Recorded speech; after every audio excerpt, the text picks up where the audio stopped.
ചോദ്യത്തിനോടനടി മറുപടി അതിനൊരു മറുപടി തറുതല പറയണം ഉച്ചത്തിൽ കാര്യങ്ങൾ ദേശത്തിൽ പറയണം കുട്ടിനെ പീര പലുടക്കിട്ട് പോകണം കട്ടക്ക് ഹുമ്മിട്ട് നോക്കാതെ നടക്കണം ഉച്ചക്ക് ചോറിന് കറി ചീട്ടണം കർമുറി ദേശത്തിൽ കരിമുറി ചീടണം ചോരക്ക് കാരണം നീ എന്ന് പറയണം മട്ടി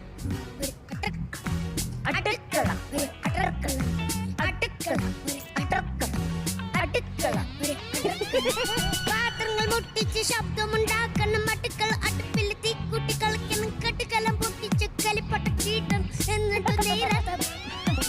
ഉച്ചക്ക് ചോറില നെൽസൊക്കെ തൂക്കണം വേണമെങ്കിൽ ചോറിനം താടേക്ക് പോരട്ടോ അടുക്കള തീക്കളമാക്കാനായിട്ട് എരുത്തിയിലെണ്ണ നിറയൊഴിച്ചിട്ടും അടുത്തിട്ട് പപ്പടം നെരിച്ചമർത്തിയിടണം കറിമൊത്തം നിന്നിട്ട് കുറ്റം പറയണം അടിമുത്ത് തലവഴി മീൻകറി വീഴുമ്പോൾ സുഖമായി കട്ടിലിൽ കിടന്നുറങ്ങിയിടും തൃപ്തിയായി ഗായ്സ് സാറ്റിസ്ഫാക്ഷൻ is peak